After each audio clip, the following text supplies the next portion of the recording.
नमस्कार, मी अयारा. आपण पाहता 24/7 माझा महाराष्ट्र न्यूज परभणी. पेडगाव पाणी प्रश्नावरील आंदोलनाला मोठे यश. 2 महिन्यापासून रखडलेले जलजीवन योजनेचे काम तात्काळ सुरू. गावात 3 टँकरद्वारे पाणी पुरवठा सुरू. गावाजवळील विहिरीचे अधिग्रहण करून याद्वारे गावात पाणी पुरवठा करण्यात येणार. मागील बऱ्याच दिवसापासून पेडगाव येथील पाणी प्रश्न गंभीर बनला असून हंडाभर पाण्यासाठी गावातील महिला व नागरिकांना भटकंती करावी लागत आहे.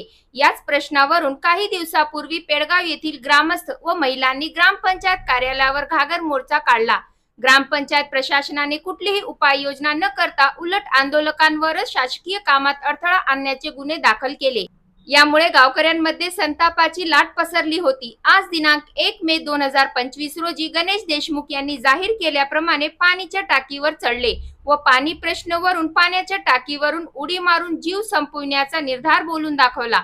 ही बातमी समजताच सर्व गावकरी ग्रामीण पोलीस स्टेशनचे पीआय डोंगरे तसेच ग्रामसेवक पवार यांनी पाण्याच्या टाकीकडे धाव घेतली व सर्वांनी गणेश देशमुख यांना पाणी प्रश्नावर तोडगा करण्यात येईल असे लेखी आश्वासन देऊन खाली उतरण्याची विनंती केली व त्यांनी सर्वांच्या शब्दाचा मान राखत 1 तासानंतर त्यांचे आंदोलन मागे घेतले. सर्व गावकऱ्यांच्या समक्ष गणेश देशमुख यांच्या सर्व मागण्या मान्य करत आजपासूनच गावाला पाणी पुरवठा सुरळीत करण्यात येईल असा शब्द ग्रामविकास अधिकारी पवार यांनी दिला.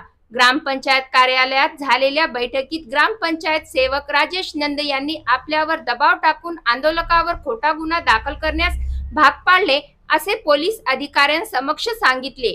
आंदोलक गणेश देशमुख व शेख सादेक यांच्यावर जे खोटे गुन्हे दाखल करण्यात आलेले आहेत ते तात्काळ मागे घेऊ असा शब्द पीआय डोंगरे यांनी दिला.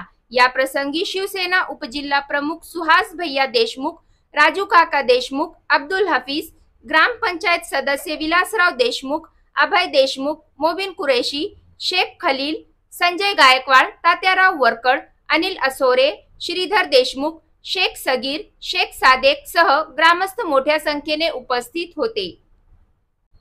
आपण पाहता 24/7 माझा महाराष्ट्र न्यूज परभणी. आपण जर पहिल्यांदाच आमचं न्यूज चॅनल पाहत असाल तर सर्वप्रथम आमच्या चॅनलला सबस्क्राईब करा, घंटीचं बटन अवश्य दाबा, लाईक करा, शेअर करा आणि हो कमेंट करायला विसरू नका. आपण पाहता 24/7 माझा महाराष्ट्र न्यूज परभणी. जय हिंद.